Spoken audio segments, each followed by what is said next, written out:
Nu jau kādu laiku es darbojos, tā teikt, šajā garīgajā dzīvē vairāk. Nu, kāds teiks ezotērika, kāds teiks pašizaugsme, var teikt vienalga, kā lielā daļa teiks, ka tās ir puļķības, kaut kāda šizotērika un pilnīgs sviests, jā, ka zinātne tikai rullē, jā. Bet, nu, katram ir savas tiesības un katram sava izvēle, kam ticēt un kam neticēt. Es jau kādu laiku esmu šajā jomā, paralēli savai ikdienas dzīvei. Un varu teikt, ka tas ir efektīvi, tur var izmainīt savu dzīvi, tu spēj daudz ko vairāk saprast, tu spēj labāk justies un spēj būt kvalitatīvāks savā dzīvē. Bet ne par to šoreiz stāsts par kāpēc tik dārgi. Parunāsim par naudu. Nauda, tas ir mūsu visu dzīvē, ieņem ļoti lielu lomu. Bez naudas mēs nevaram mūsdienās. Nevaram gluži aiziet dzīvot kaut kur mežā, jā, un pat mežā dzīvojot, tāpat mums ir vajadzīga nauda. Ja gribam kaut nelielu komfortu savā dzīvē, protams, jā. Nauda ir vajadzīga, un daudziem viņas, protams, nav tik daudz. Kāpēc nav tik daudz, tā jau ir viņa paša lieta, un viņam pašam būtu jāsaprot, kāpēc viņš pelna tik maz vai nepelna nemaz, vai kāpēc tā labklājība viņam nav tik augstā līmenī, lai pietiktu visām savām dzīves vajadzībām, gan ne tikai rēķiniem un pārēst, bet arī viskaut kam citam, jā. Es jau kādu laiku piedāvāju gan apzinātās elpošanas tehnikas, prakses un sesijas, gan arī ar zemapziņu strādājam.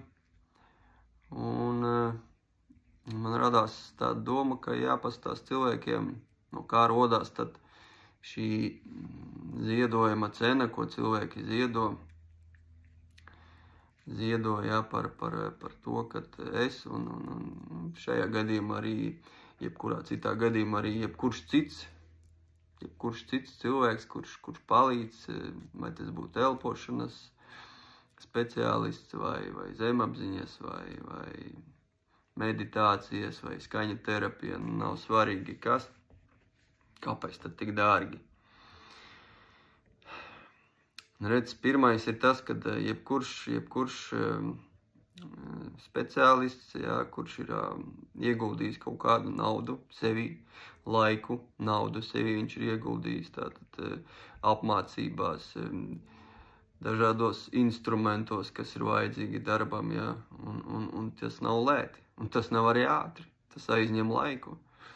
Gluži kā jau ierastās profesijās, jā, teiksim, ko daudzi uzskata paši par sevi saprotam, nav svarīgi, kas tā par profesiju, jā, ārsts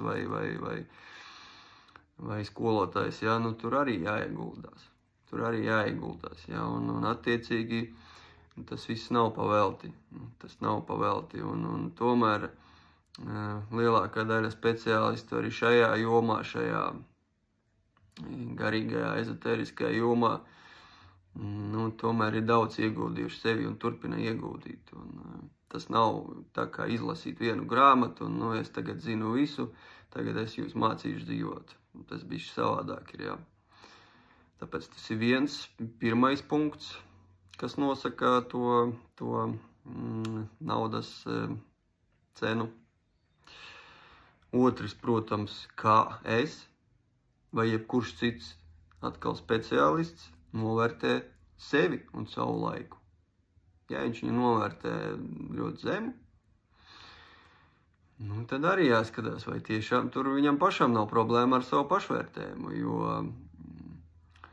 jo redz, gluži kā veikalā, mēs varam, protams, aiziet nopirkt pašu lētāko zābaku, jā, un tad ar viņu staigāt pāris mēneši, vai tomēr nopirkt kaut ko kvalitatīvāku un staigāt vairākus gadus, jā,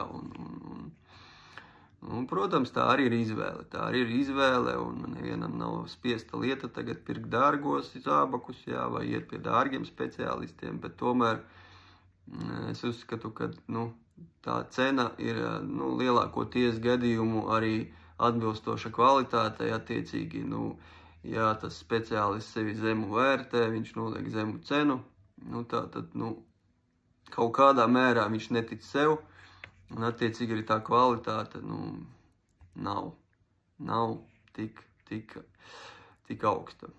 Protams, varbūt ne visiem. Varbūt tiešām kādam ir misijas uzskats, ka visu vajag darīt pa lētu, bez maz vai cilvēkiem palīdzēt, jā.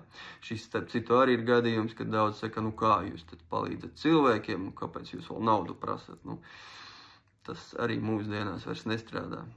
Tie ir jau pavisam citi likumi, šeit jau ir cita kārtība. Kādreiz šie cilvēki tika apspiesti, jā, un viņiem netika ļauts publiski sevi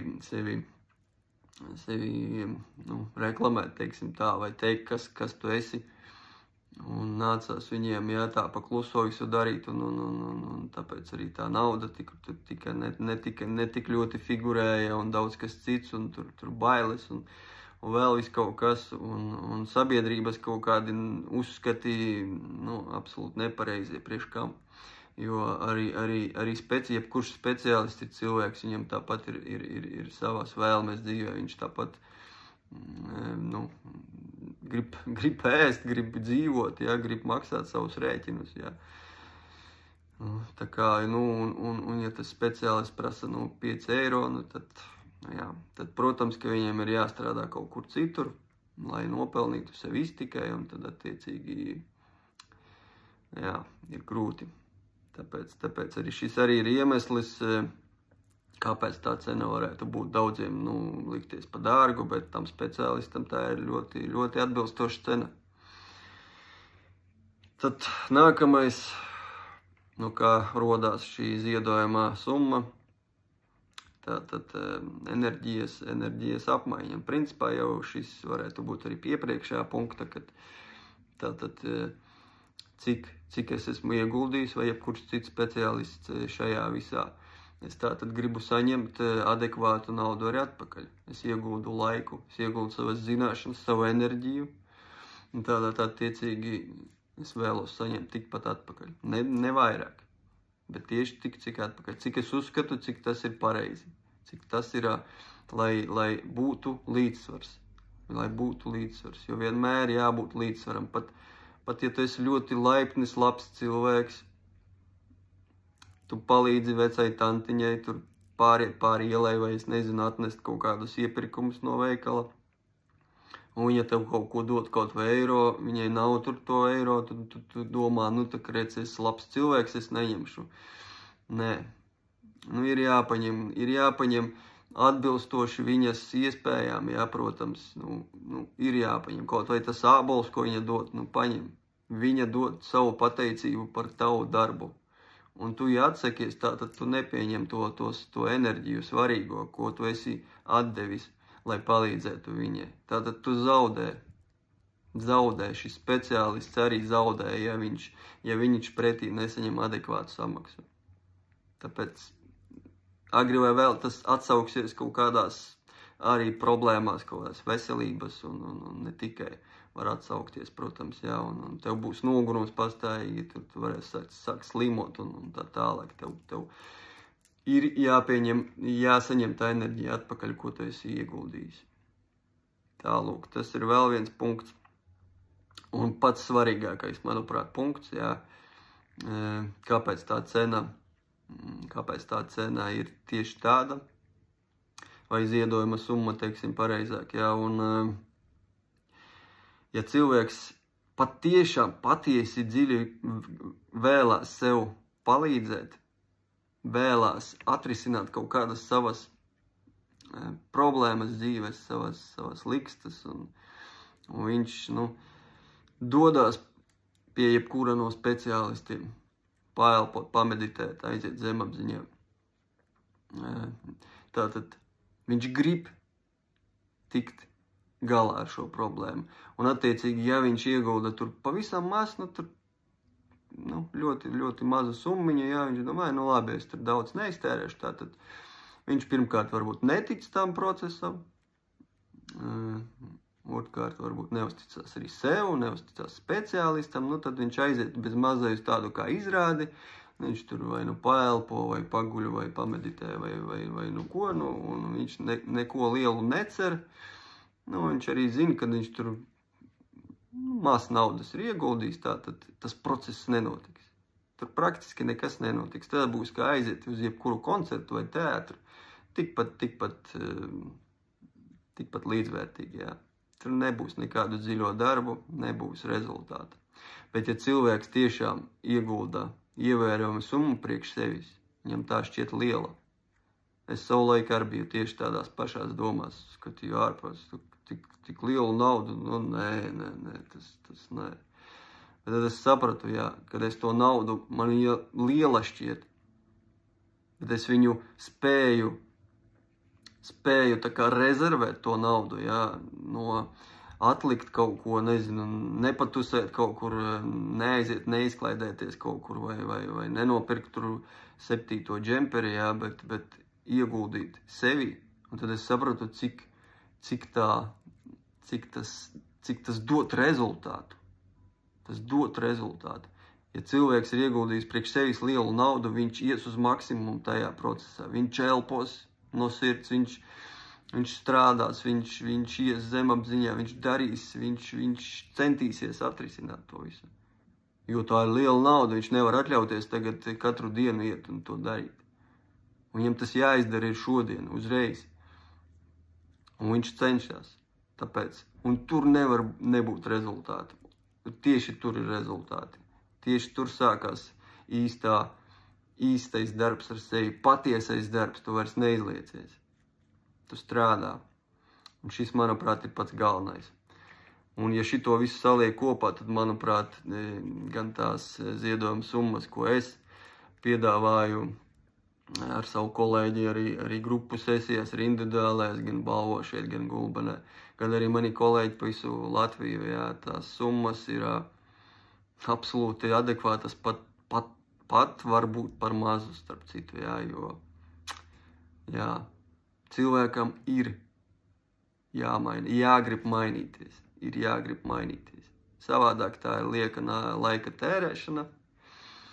Viņam pašam galvenokārt, jā, ja viņam patīk tā virspusēji pastrādāt, padarboties, pagulēt tur tajā sesijā.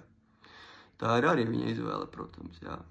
Bet, manuprāt, jo ātrāk mēs spējam uzlabot savu dzīvi, padarīt to kvalitatīvāku, nu, jo labāk mums visiem. Jo visi mēs te laimīgāk, priecīgāk steigāsim un nebūs problēmu. Un vienmēr šo naudu, lai arī tiešām cik maz pelnītu, arī jebkurš speciālists nebūs tik bargs un neteiks tagad, viss, tu man tagad nevar atļauties samaksāt 100 eiro, tad steigā ar savām problēmām. Viņš ies pretī vismaz pirmajā reize, otrā reize viņš ies pretī, un pēc tam gan jau tā kā cilvēks sapratīs, ka tur ir rezultāts, viņš redzēs to efektu. Un viņam būs jānosaka savā dzīvē prioritātes. Tad tiešām es, nezinu, mazāk karbonādes ēdīšu šomēnes, bet atlikšu to naudiņu kaut kam svarīgam. Daudziem tas pat ir standartā, tā nav naudas, bet ja vajag, teiksim, kaut kādām izklaidēm, tas var būt alkohols vai kaut kādi tusiņi, tam, principā vienmēr nauda atrodās, jā, bet priekš sevis nav naudas. Vai pa dārgu, nē. Tālūk, jā, tāpēc saprotam, ko mēs gribam no dzīves un daram, un lai jums visiem veicās.